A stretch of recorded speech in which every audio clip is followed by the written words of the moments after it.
Vamos a entrar con él, Juan Ariel Jiménez, quien fuera ministro de Economía, Planificación y Desarrollo del gobierno pasado de Danilo Medina. Está con nosotros, aparte de que es una figura prominente del PLD, para hablar sobre lo que el presidente, junto con el director del Ministerio de la Vivienda y el ministro de Hacienda, dieron a conocer al público en el día de hoy. La contención o la restricción, o como le llamaron ellos, la palabra exacta fue medidas de contención del gasto público. Buenas noches, Juan Ariel, bienvenido. Buenas noches, María Cela, Nairobi, Diana, de verdad que muy contento de poder compartir con ustedes. Hablábamos Juan Ariel y yo esta tarde, Diana, y Juan Ariel decía, bueno, yo no sé qué es lo que yo voy a poner, porque casi todo lo que están diciendo ahí es algo que yo, a lo que yo he hecho referencia en muchas ocasiones. Sí. Eso es así. Y de hecho, ustedes dirán, ¿y por qué un miembro de la oposición celebra, ve como positivo una medida que toma el gobierno? Y es que yo siempre he pensado que antes que pensar en el partido, tenemos que pensar en la República Dominicana. De hecho, antes que pensar en mi persona, tenemos que pensar en el país. Y lo que es correcto independientemente de si lo hace mi partido, si lo hace otro partido. Y en este caso en particular, a mí me parece que prácticamente todas las medidas anunciadas en el día de hoy de fusión de algunas organizaciones públicas, de eliminación de otras entidades, se enmarcan en lo correcto, tanto desde el punto de vista económico como de diseño de políticas públicas. Bueno, vamos a ver, Juan Ariel, vamos a empezar por esa parte, por la parte de fusión de instituciones, algunas que ya se esperaban, otras que no se habían mencionado. Entre las que se esperaban está unificar el Ministerio de Educación Superior con el Ministerio de Educación. ¿Qué te parece a ti esa medida? Yo creo que es correcto, sobre todo porque eso permite que el gobierno implemente el sistema de educación moderno, que es aprendizaje a lo largo de la vida. Ya no se da esa situación que pasamos por el colegio, la escuela, vamos a la universidad y dejamos de aprender. El ser humano está todo el tiempo aprendiendo. Entonces, un único ministerio de educación pudiese implementar mucho más fácilmente este tipo de enfoque, sobre todo si se logra aprobar la ley del Sistema Nacional de Cualificaciones, para que sea fácil para un estudiante, digamos, pasar de un bachillerato técnico a una carrera y poder exonerar una gran cantidad de materias, que los cursos que realiza, por ejemplo, en el Infotep, les sean acreditados en su educación superior. O sea, que permite que el estudiante, que la persona transite de forma más fácil por todos los subsistemas educativos. De hecho, la mayor parte de los países tienen un único Ministerio de Educación. Entonces, a mí me parece que en sentido general es una medida correcta. Solo acotaría que tenemos que tener cuidado cuando se diseñe este único ministerio de que se respeten los dos espacios, porque en educación superior el gobierno no controla, no administra, solamente regula, supervisa, porque tiene que respetar la independencia académica y la autonomía universitaria. Entonces, digamos que el gobierno tiene que saber que tiene dos cachuchas y depende de si está trabajando con escuelas o con universidades, se tiene que poner o la cachucha de regulador o la cachucha de administrador. Y rapidito en esto, porque no queremos detenernos mucho en cada uno, son muchos temas, es con el presupuesto del 4%. Y eso a mí me llamó la atención, porque como sabemos, cada año queda parte del presupuesto por aplicar. No se aplica el 4% totalmente. Eso ha sido así desde el inicio, Juan Ariel, cosa que no entendemos, porque ahora que tenemos el dinero vamos a aplicarlo, que hay muchas necesidades. ¿Por qué se queda una gran parte de ese presupuesto? Solamente un año fue aplicado íntegramente, que creo que fue el año 2021. Ellos lo dijeron en el día de hoy, no estoy segura. Pero sería solamente con ese presupuesto, ya no habría otros presupuestos, no habría otro presupuesto para aplicar. Sería todo con el 4%. Eso es para completar entonces, me imagino. Sí, eso tiene dos elementos. Lo primero es que esta reforma que se ha anunciado hoy será efectiva en la medida en que se reduzca el gasto público, sobre todo el gasto corriente, el gasto de nómina. No hacemos nada con eliminar nombres de organizaciones. Claro. Tenemos que reducir el gasto y vamos a esperar que así sea. Tú acabas de dar un ejemplo, María Cela, yo creo que muy interesante, porque eso permitiría, además de reducir el gasto, darle mayor flexibilidad al sistema educativo, de que de repente si no se ejecuta una parte del presupuesto de educación secundaria, por ejemplo, porque en el gobierno es muy complejo ejecutar el gasto, hay muchos Sí. procesos, se pueda destinar a becas, se pueda destinar a la innovación, a la ciencia, a la tecnología. Entonces, hay veces que menos es más. Entonces, menos burocracia estatal puede ser más efectividad en el logro de los objetivos de política pública. Juan Ariel, antes de pasar al siguiente punto, que son las medidas anunciadas por el ministro de Hacienda, me gustaría en esta parte de la reducción, que era algo que tú abogabas, no reducción del Estado, sino más eficientizarlo, siempre lo decías. Me gustaría saber, de las propuestas que hay de fusión y también de eliminar algunas instituciones, ¿siente que se quedó alguna que pudo ser interesante incluir? Y también, algo que me llamó mucho la atención, el cambio de ministerio administrativo a secretaría ahora. Ese cambio, porque no es una eliminación, sino como un bajón de escalón, ¿qué implica? ¿Qué significa esto? Yo creo que ahí hubo un error técnico, pero muy sencillo, y es que más que una secretaría que ya no existe en nuestra legislación, sería un viceministerio administrativo de la presidencia.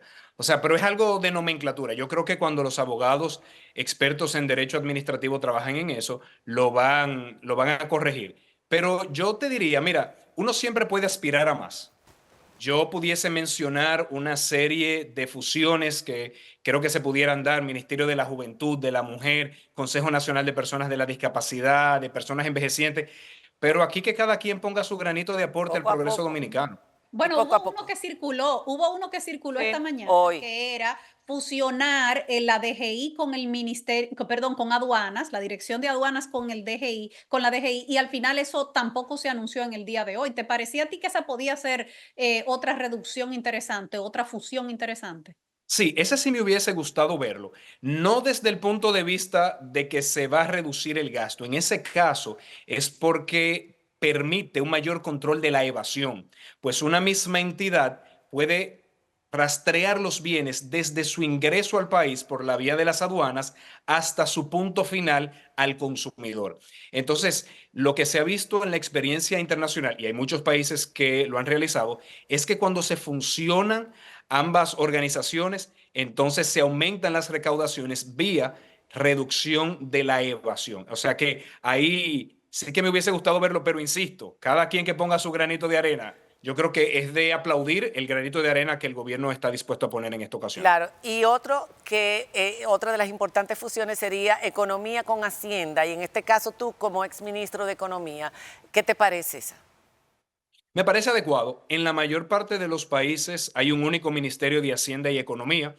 Entonces, yo tendría mi propia idea de cómo hacerlo. Creo que hay áreas del Ministerio de Economía que se pudiesen enviar a Hacienda, otras áreas como cooperación internacional, enviarlo a Relaciones Exteriores y en algunos casos también enviarlo a Presidencia. O sea que a mí me parece adecuado este cambio. Ok. Y La- sobre el tema del, perdón, a Nairobi, adelante. Sí. No, tranquila, vamos por la misma vía. Ok, en el caso del gasto público, hubo otras medidas anunciadas por Jochi Vicente. Él hablaba de reducir el tema de la publicidad estatal y de congelar la nómina pública a los niveles de agosto del 2024. Estas dos medidas, Juan Ariel. Permíteme, Diana, iniciar con congelar la nómina pública. Ujú. Yo creo que eso habría que explicarlo mejor, porque si se congela el total de la nómina pública, vamos a dejar la misma cantidad de empleados, vamos a dejar Ahora el mismo mismo. gasto de nómina No, no, y no estamos haciendo nada. pero ellos hablaron Ento- ni policías, ni militares, ni educación, ni en salud. Ahí no, porque todo no. implica crecimiento, aumento de nómina. Sí, eso estaría bien, pero se supone que las Con la fusión. organizaciones que han dicho que van a ser fusionadas Van produzcan a una reducir. reducción de la nómina pública. Ah, en Porque eso. es que de lo contrario vamos a estar eliminando siglas, vamos a estar creando instituciones fantasmas simplemente en el mismo edificio. Yo creo, y creo que de verdad tenemos que darle el beneficio de la duda y permitir que el gobierno lo explique mejor, es que quizás en las instituciones gubernamentales que no se anunciaron hoy, se les está congelando el gasto. Dígase, por ejemplo, no se anunció nada con respecto al Ministerio de la Juventud, que se le congele el gasto, pero en las que sí se anunció que van a ser fusionadas o eliminadas, tenemos que esperar una reducción del gasto de nómina, porque de lo contrario no estamos avanzando en la reducción del Estado. Juan Ariel, y la otra parte que mencionaba Diana y que también vamos a decir fue uno de tus temas bandera al inicio de año, antes de la campaña, el tema de la publicidad del Estado, el gasto en publicidad. Se habló también que habrá un freno en este gasto. ¿Qué te pareció la propuesta y si crees que podría ser efectiva como se está planteando en inicio? Yo creo que sí, yo creo que el gasto en publicidad ha tenido un crecimiento exorbitante en años recientes. De hecho, el gasto en publicidad de gobierno sin turismo, que es una publicidad destinada a traer visitantes a la República Dominicana. Por eso siempre digo, publicidad sin turismo se ha triplicado en estos 3 años. Y a mí me parece que eso es un gasto ineficiente, sobre todo porque no está ligado a la promoción de campañas relacionadas a las políticas públicas. Exacto. O sea, no está relacionado a una promoción de campaña para que las mujeres embarazadas realicen su chequeo prenatal para evitar, digamos, casos de preeclampsia y eclampsia. No está relacionado a campañas contra el dengue, por ejemplo, en temporada alta. O sea que sí creo que sería positivo que se dé una reducción en esa partida del gasto y yo creo que con llevar el gasto en publicidad sin turismo a los niveles que había anteriormente, se estaría reduciendo cerca de 6.000 millones de pesos. O sea, que tú crees que los 25.000 millones que ellos calcularon, a grosso modo, que podía ser incluso más, dijo el presidente, es una cifra que hace sentido con todo esto que se está proponiendo en este momento. ¿Tú conoces el Estado?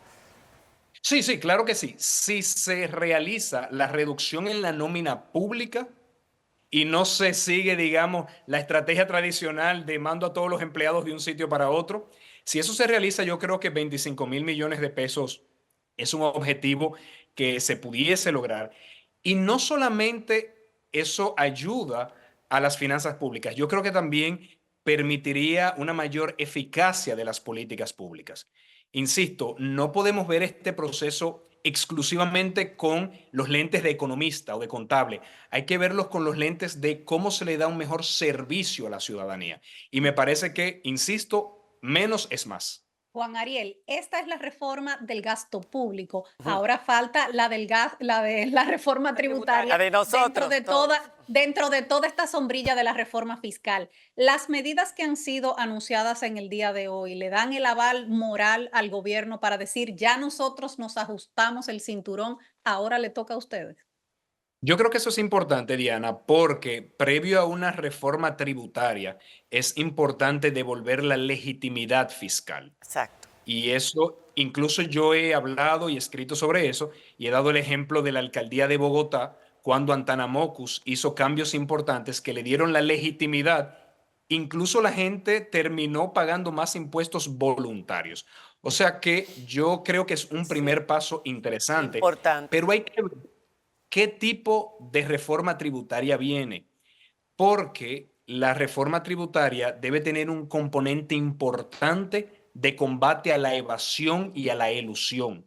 Eso es fundamental. Ya el En presidente República avanzó, Dominicana, perdóname que te interrumpa, el presidente avanzó, que ya no nos queda mucho tiempo, el presidente avanzó que iban a eliminar muchas exenciones a la empresa privada, a empresas con leyes que ya han perimido, que ya han terminado y siguen disfrutando de esos beneficios. eso también es un paso importante y también se pudiese combinar con el uso de tecnologías y ciencias de datos para hacer mucho más efectiva la lucha contra la evasión. Exacto. La evasión y son las exenciones. Esos son dos factores importantes para que no pague tanto la clase media o el pueblo en sentido general, sobre todo la clase. Exactamente, que no sean siempre los mismos patriotas Los mismos. que lleven sobre sus hombros toda la carga de financiamiento del Estado Dominicano. Gracias, Juan Ariel, por habernos abierto esta ventanita de este momento desde ya, desde donde estás en Boston, y que te vamos a tener pendiente para cuando el presidente avise la reforma, porque ya él dijo que vendría en las próximas semanas, o sea que no es la semana próxima como se había mencionado. Gracias, Juan Ariel. Un abrazo.